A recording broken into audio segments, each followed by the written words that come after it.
Friends, আজি মই তোমালোকৰ ক্লাছ 7ৰ বিদ্যা এই অধ্যায়টো আলোচনা কৰিব ওলাইছোঁ। এই অধ্যায়টোৰ প্ৰশ্ন উত্তৰখিনি তোমালোকে গুৰুত্ব সহকাৰে ল'বা বুলি আশা থাকিল। আৰু তোমালোকে যদি কিবা বুজি নোপোৱা পাঠটো 2 বা 3 বাৰমান ৰিডিং দিবা। তাৰপিছত তোমালোকৰ সকলোবোৰ ডাউট নোহোৱা হৈ যাব। তোমালোকে এতিয়া পাঠটোৰ আমি মূল কথালৈ যাওঁ। 1 নম্বৰতে আছে পাঠটোৰ মূল কথাখিনি লিখা। কোনো কাম কৰিবলৈ কামটোৰ প্ৰয়োজনীয় আহিলা পাতি লাগিবই। কলম নহ'লে লিখিব নোৱাৰি, হাল নহ'লে হাল বাব নোৱাৰি, চৰু নহ'লে ৰান্ধিব নোৱাৰি। ভাল আহিলা পাতি থাকিলেহে কামটো কৰিব পাৰি, তাত সফলতা লাভ কৰিব পাৰি। সেইদৰে আমি জীৱনত উন্নতি কৰিব লাগিলে তাৰ আহিলা স্বৰূপ বিদ্যা লাগিব। বিদ্যাই হৈছে মানুহৰ জীৱনৰ ঘাই বস্তু। বিদ্যাৰ আলম নহ'লে কোনো বিষয়ত উদ্গতি কৰিব নোৱাৰে। বিদ্যাৰ গৰাকীয়েহে পৃথিৱীত নাম জ্বলাব পাৰে। বিদ্যাই মানুহৰ মন পোহৰ কৰে। বিদ্যাই মনৰ আন্ধাৰ দূৰ কৰি মন ফৰকাল নকৰিলে জগতত এখোজো দিব নোৱাৰে। গতিকে উন্নতি কৰিবলৈ হ'লে বিদ্যাৰ অৰ্জন কৰিবই লাগিব। এবাৰ 3 নম্বৰ কুৱেশ্যনটো চাম। 3 নম্বৰৰ ক'ত কি আছে? লিখন, কৰ্ষণ আৰু ৰন্ধন কাম কৰিবলৈ কি কি বস্তুৰ প্ৰয়োজন? আমি লিখন মানে লিখিবলৈ, লিখন কৰিবলৈ কাপ, হয়নে? আৰু কৰ্ষণ কৰিবলৈ হাল, আৰু ৰান্ধন কৰিবলৈ চৰুৰ প্ৰয়োজন হয়। হয়তো চাবা, সুকলমে কাম কৰিবলৈ কিহৰ প্ৰয়োজন? সুকলমে কাম কৰিবলৈ লাগতিয়াল আহিলা পাতিৰ প্ৰয়োজন। গটো চাবা, উদ্গতিৰ ঘাই আহিলা কি?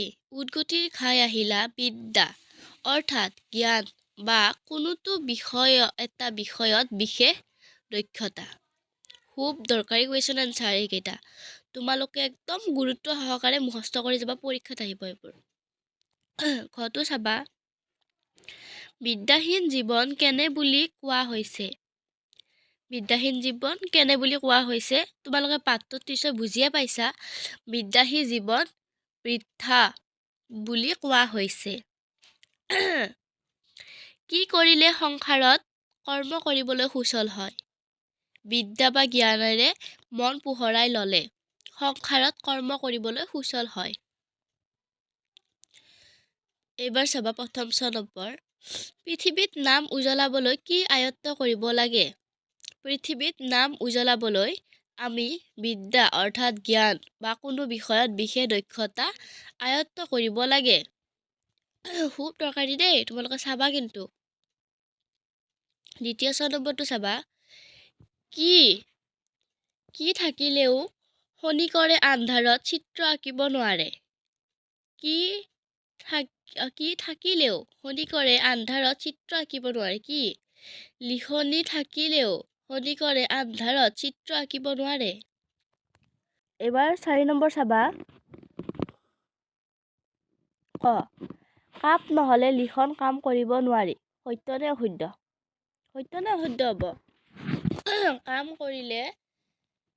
কাপ নহ'লে লিখন কাম কৰিব নোৱাৰি। কি আছে? সত্য। হয়তো চাবা, বিদ্যাহীন জীৱন সুখৰ বুলি সকলোৱে স্বীকাৰ কৰে। সত্য নে অসত্য? মানে বিদ্যা নোহোৱা জীৱন, আমি যদি আজি নপঢ়াকৈ থাকোঁ আৰু আমাৰ জীৱনটো সুখৰ হৈ পৰিব নেকি? নিশ্চয় নহয়। সেইকাৰণে সুধিছে, বিদ্যাহীন জীৱন সুখৰ বুলি সকলোৱে স্বীকাৰ কৰে। অসত্য হ'ব এইটো। গটো চাবা, হাল নহ'লে কৰ্ষণ কৰিব নোৱাৰি। সত্য নে অসত্য? সত্য। আগৰ কালৰ খ্যাতিমস্ত লোকসকলে বৰ বিদ্যাৱন্ত নাছিল। সত্য নে অসত্য? অসত্য। 5 নম্বৰটো চাবা, লাগতিয়াল যতনাই নহ'লে কোনো কাম দেশ কৰিব নোৱাৰি। উত্তৰত কি হ'ব? লাগতিয়াল আহিলা পাতি যতনাই নহ'লে কোনো কাম সুকলমে কৰিব নোৱাৰি। চাই যাবা দেই তোমালোকে, খুব দৰকাৰী কুৱেশ্যন আছে এইবোৰ। হয়তো চাবা, এইবোৰ কামৰ যেনে ডেছ আহিলা আছে, ডেছ তেনে সুকীয়া ডেছ আছে। কি হ'ব?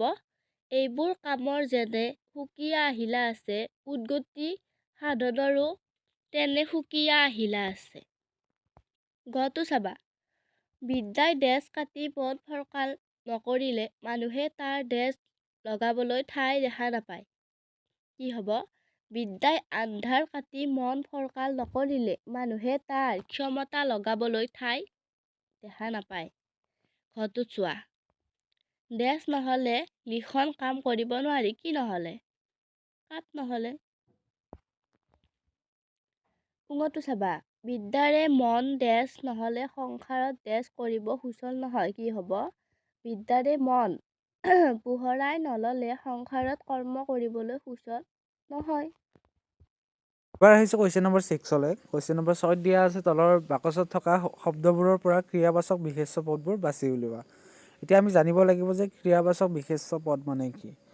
ক্ৰিয়াবাচক বিশেষ্য পদ মানে হৈছিল যিবোৰ পদ বিশেষ্যও হয়, লগতে সিহঁতে ক্ৰিয়াও বুজাইছে বা কিবা এটা কাম কৰা বা হোৱা বুজাইছে।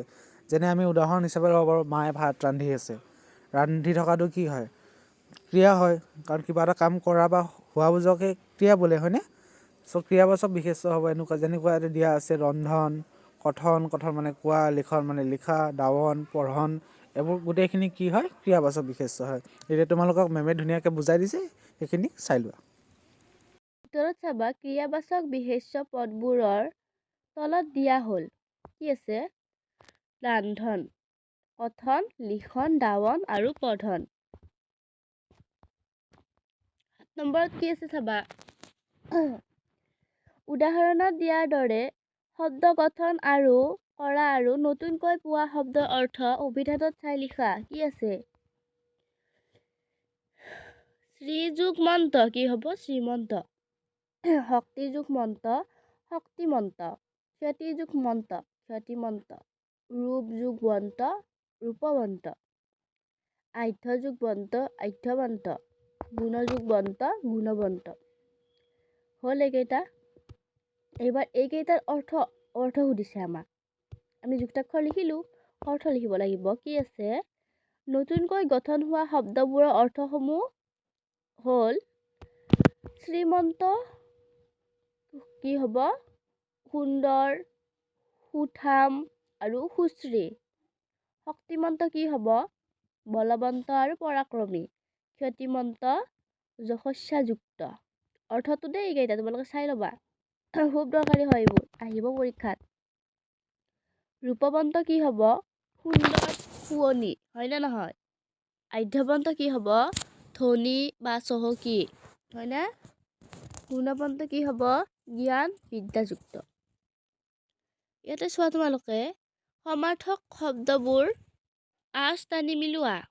শব্দ সমাৰ্থক, হয়নে নহয়? কি আছে? সুকলমে। সুকলমে হ'লে সমাৰ্থক শব্দ কি হ'ব? এই শব্দটোৰ সমাৰ্থক শব্দ কি হ'ব? কি হ'ব? নাজানা? সুকলমে হ'লে অনায়াসে হ'ব। সুকীয়া হ'লে কি হ'ব? পৃথক। বৃথা হ'লে নিষ্ফল। ফৰকাল হ'লে কি হ'ব? পৰিষ্কাৰ।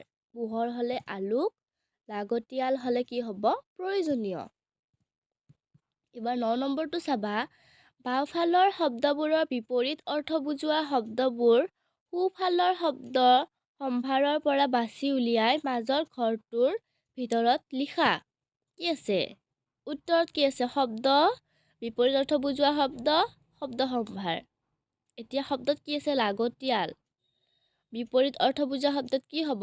অলাগতিয়াল। শব্দ সম্ভাৰত কি হ'ব? প্ৰয়োজনীয়, অলাগতিয়াল, দৰকাৰী। ন হ'ল। উদ্গতি কি হ'ব? মাজত কি হ'ব?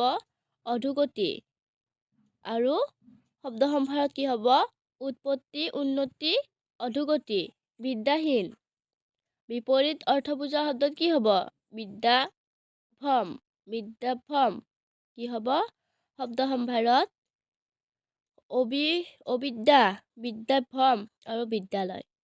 শব্দ এবাৰ চাবা, আন্ধাৰ আছে, বিপৰীত অৰ্থ বুজা শব্দত কি হ'ব? পোহৰ। শব্দ সম্ভাৰত কি হ'ব? তিমিৰ, অমানিশা, পোহৰ। শব্দত চাবা তোমালোকে এবাৰ। হ'ল? বাক্য ৰচনা কৰা, এতিয়া লিখা। খ্যাতিমন্ত উদ্গতি পৃথিৱী খনিকৰ বৃদ্ধা। খ্যাতিমন্ত কি হ'ব? শ্ৰীমন্ত শংকৰদেৱ এগৰাকী খ্যাতিমন্ত মহাপুৰুষ আছিল, হয়নে নহয়? আৰু উদ্গতি মানে কি আছে? পৰিশ্ৰমে উদ্গতিৰ মূল, হয়নে নহয়? হয়। তোমালোকে এইবোৰ একদম মানে মুখস্থ কৰিব চেষ্টা নকৰিবা, তোমালোকে বুজিব চেষ্টা কৰিবা। তেতিয়া তোমালোকৰ মানে লিখাত সহজ হ'ব। বুজি বুজি লিখিলে তোমালোকৰ পাহৰি নোযোৱা। পৃথিৱী কি আছে? পৃথিৱীখন সজীৱ কৰি ৰাখিবলৈ আমি বৃক্ষৰোপণ কৰিব লাগে। হয়, পৃথিৱীখন ধুনীয়া কৰি ৰাখিবলৈ আমি কি কৰিব লাগিব? গছপুলি বেছিকৈ ৰোপণ কৰিব লাগিব। খনিকৰ, চন্দ্ৰকুমাৰ আগৰৱালাক প্ৰতিমাৰ খনিকৰ বুলি কোৱা হয়, হয়নে নহয়? বৃদ্ধাটো চাবা। জ্ঞান অবিহনে মানৱ জীৱন বৃদ্ধা বুলি ক'ব পাৰি। সত্য কথা এইটো। দলত আলোচনা কৰি লিখা। ৰন্ধন শব্দটোৰ পৰা ৰান্ধনীশাল, ৰান্ধনী বেলি আদি অনেক শব্দ সাজিব পাৰি। বিদ্যা শব্দটোৰ পৰা তেনেকৈ কিমান শব্দ সাজিব পাৰি লিখা। কি হ'ব? বিদ্যা শব্দটোৰ পৰা সাজিব পৰা শব্দবোৰ হৈছে বিধান, বিদ্যাৱত্ত, বিদ্যাদান, বিধান, বিদ্যাভূষণ আৰু ইত্যাদি, হয়নে নহয়? 12 নম্বৰটো চাবা। তলৰ শব্দবোৰৰ বৰ্ণন ক্ৰম ৰক্ষা কৰি সজোৱা। অভিধান ক্ৰমত, অভিধানত চাই কি আছে? যশস্যা, সকাম, সুচল, কৰ্ষণ, আলম, লিখনি, ৰশ্মি, বৃদ্ধা, চৰু, গভীৰ, খনিকৰ, ধন। কি হ'ব উত্তৰত? উক্ত শব্দবোৰৰ বৰ্ণৰ ক্ৰম ৰক্ষা কৰি সজোৱা হ'ল। যে আমাক দিয়া আছে বৰ্ণৰ ক্ৰম ৰক্ষা কৰি সজোৱা। বৰ্ণৰ ক্ৰম মানে হ'ল যেতিয়া এটাৰ পিছত আনটো হয়, যেনেকৈ কৰ পিছত খ, খৰ পিছত গ, এনেকৈ আমি ক্ৰম ৰক্ষা কৰি তলৰ যিবোৰ শব্দ দিয়া আছে সেইবোৰ সজাবলৈ দিছে। এতিয়া তোমালোকে আনচাৰখিনি চোৱা, মেমে ধুনীয়াকৈ কৈ দিছে। আলম, কৰ্ষণ, হয়নে নহয়? আলম, কৰ্ষণ, খনিকৰ, গভীৰ, চৰু, ধন, বৃদ্ধা, যশস্যা, ৰশ্মি, লিখনি, সকাম, সুচল, হয়নে? হ'ল? এইবাৰ তোমালোকে চাবা 14 নম্বৰ। আগৰ দিনত ৰন্ধনৰ কাৰণে চৰু ব্যৱহাৰ কৰিছিল। বৰ্তমান সময়ত আমি চক্ৰৰ উপৰি আন কি আহিলাৰে ৰন্ধা বঢ়া কৰোঁ? বৰ্তমান সময়ত আমি চৰুৰ উপৰি প্ৰেছাৰ কুকাৰ, কেৰাহী, চচপেন আদি আহিলাৰে ৰন্ধা বঢ়া কৰোঁ। 15 নম্বৰটো চাবা। খেতি কৰিবলৈ যিদৰে আমাৰ কেইবাবিধো সঁজুলিৰ প্ৰয়োজন, ঠিক সেইদৰে লিখা পঢ়া কৰিবলৈ প্ৰয়োজন হোৱা সামগ্ৰীবোৰ কি কি? লিখা পঢ়া এইটো একদমেই ইজি কুৱেশ্যন আনচাৰ, একদমেই ইজি।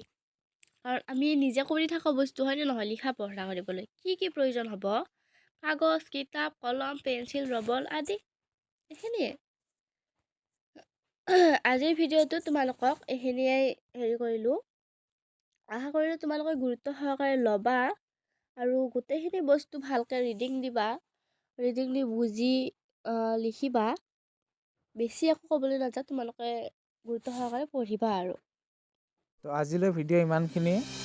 আশা কৰোঁ সকলোৱে বুজি পাইছা আৰু সকলোৱে দেখি ল'বা, ভালকৈ পঢ়িবা। আৰু মেমকো অশেষ ধন্যবাদ ভিডিঅ'টো প্ৰস্তুত কৰি দিয়াৰ বাবে। আৰু যদি অভিজ্ঞজনে চাই আছে, পেৰেণ্টছে চাই আছে, তেন্তে যদি কিবা ভুল ভ্ৰান্তি হৈছে আপোনালোকে আঙুলিয়াই দিব পাৰে। ধন্যবাদ। আৰু লগতে এটা কথা কৈছোঁ, যদি PDF-খিনি আপোনালোকক প্ৰয়োজন হয়, তেন্তে স্ক্ৰীণত যিটো ফোন নম্বৰ আহি আছে সেই ফোন নম্বৰত যোগাযোগ কৰক।